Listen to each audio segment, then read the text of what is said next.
Welcome to Andy's Garage. I'm Andy Phillips. Today I'm going to show you how to replace the GDI fuel pump on a Kia Rio. This particular one has the 1.6 liter four-cylinder Hyundai engine. So if you have any of the other vehicles with that engine, it's the exact same process.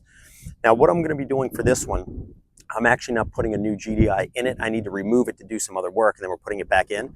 So obviously if you're replacing it, you would just be putting a new one in, where I'm going to be putting the old one back in. But let's get it into the garage and we can get started.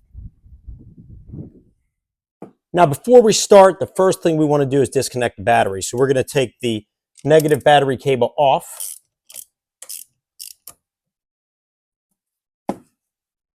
You always want to do that since we're going to be messing with the harnesses and things like that. So now with that disconnected, the next thing we're going to do is we're going to disconnect the connections here so we can remove the GDI fuel pump. So let me get in closer and I'll show you what we're going to do.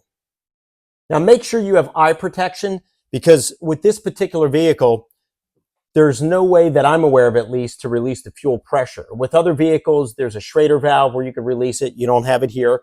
Or you have a relay that you can remove and drain it that way. If you want to see some videos I did on how to release fuel pressure with a Schrader valve and without, I'll have links across the top, also down in the description. This one has neither one of those options. So the only way that I'm aware of is by actually, we're going to take the rag, put it under the fuel lines, and then just disconnect them there and let them release there. So we'll have the rag to catch it. So you want to be using eye protection because you don't want it spraying in your face. But let's get a close-up as we do it. This one here is our low pressure fuel line, and it has this clip on it here that we're going to have to remove first. This one right here will just come off with a wrench.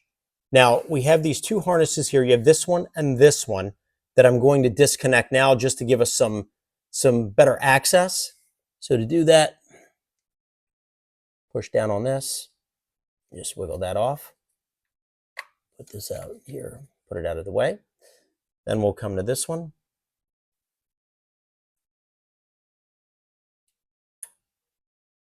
And push it right here. So we'll push that down and just slide that off.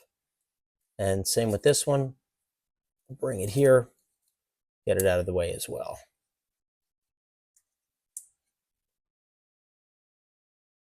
And then now we have more access to the GDI fuel pump and the two fuel lines.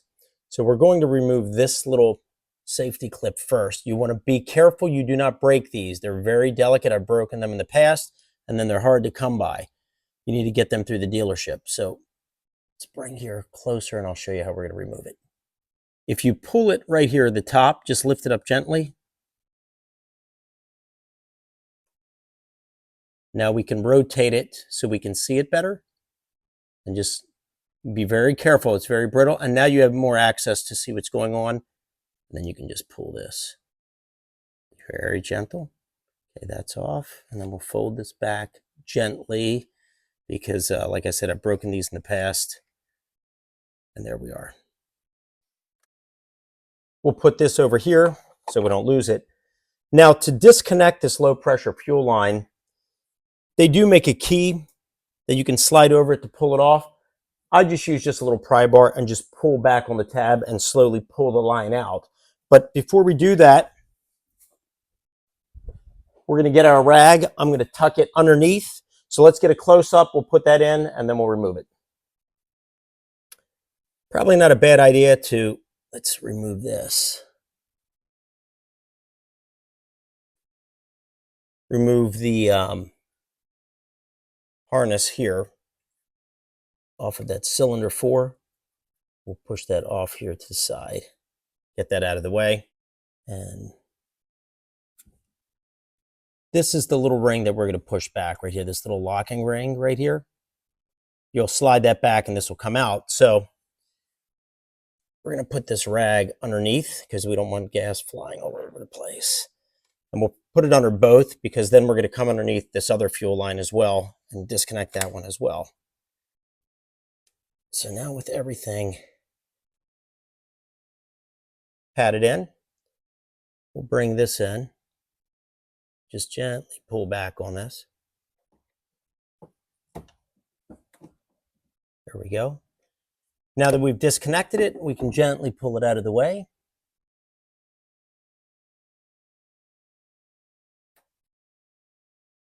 Make sure our rag is here.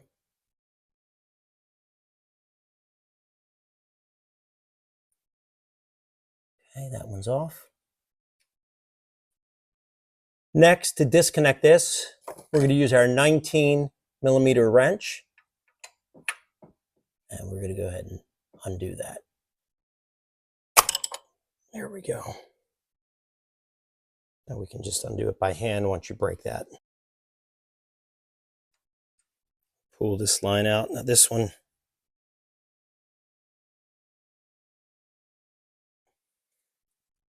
pull it out of the way. You don't want to bend it, but you do have to pull it out just a little bit.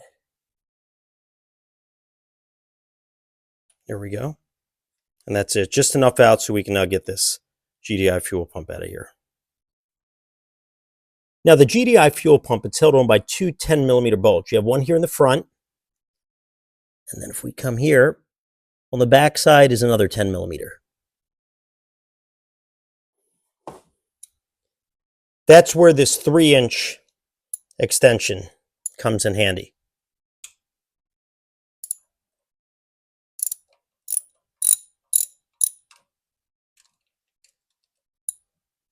Because then you can reach around and access everything.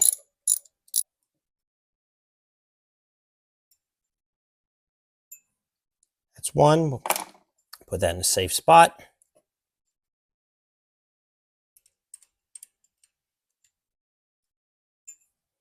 There's our second one.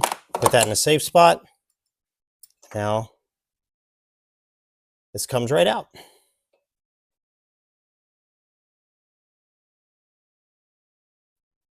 We'll put this in a safe spot. We'll bring this rag out. Put it here because it's got some stuff on it that we don't want dripping around. So we'll just leave it here. We'll set this off to the side.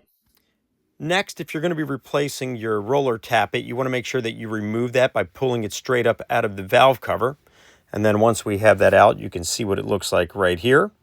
And if you're going to be replacing it with a new one, this is what it would look like. You can order that part by itself, or it can come with the GDI fuel pump. So now if you're replacing it, you would get your new fuel pump, but in this case, we're putting the old one back. Now, the first thing we want to do is we want to start off by putting the roller tappet in place. It does have this little piece right here, and if we look down, you'll see there's a groove. So this lines up like this. It slides right down in. Like that. And then now we can put the GDI in place. Bring it in. That will lock in like that. And then we can tighten that down and we'll torque that accordingly. And then we'll connect the fuel lines and then those harnesses. I've hand tightened these. They need to be torqued to 11 foot-pounds of torque. This one and that one right back there. So let's get our torque wrench, and then these are going to 11 foot-pounds.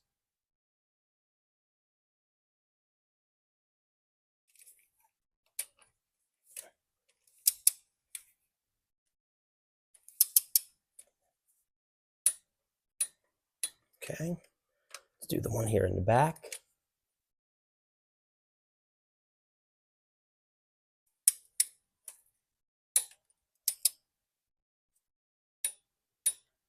All right, they are 11 foot-pounds. Now we can reconnect these lines. This one here, we're also going to have to tighten as well. Put the flanged piece in. Bring this here. And then this one will be torqued to 29 to 30 foot-pounds of torque. Okay, we'll bring this one here. I'm going to slide this on. There we go, till it locks. That's good. And then we can put this little locking ring back on. Bring it here.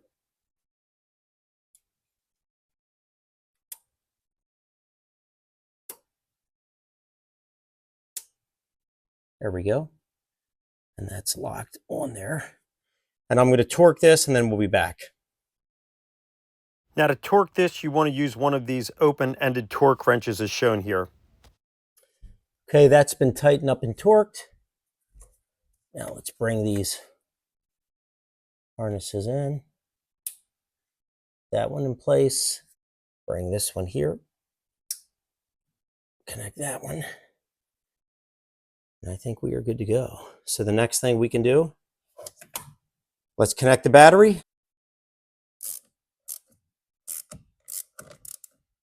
All right, well, that wraps up this video on how to replace, or if you're removing it and you need to put it back in, how to reinstall or replace the GDI fuel pump, which is gasoline direct injected fuel pump is what it stands for, on a 1.6 liter Hyundai engine. In this case here, as we already mentioned in this video, this is a 2013 Kia Rio, but any vehicles utilizing that Hyundai 1.6 liter engine would be the same process.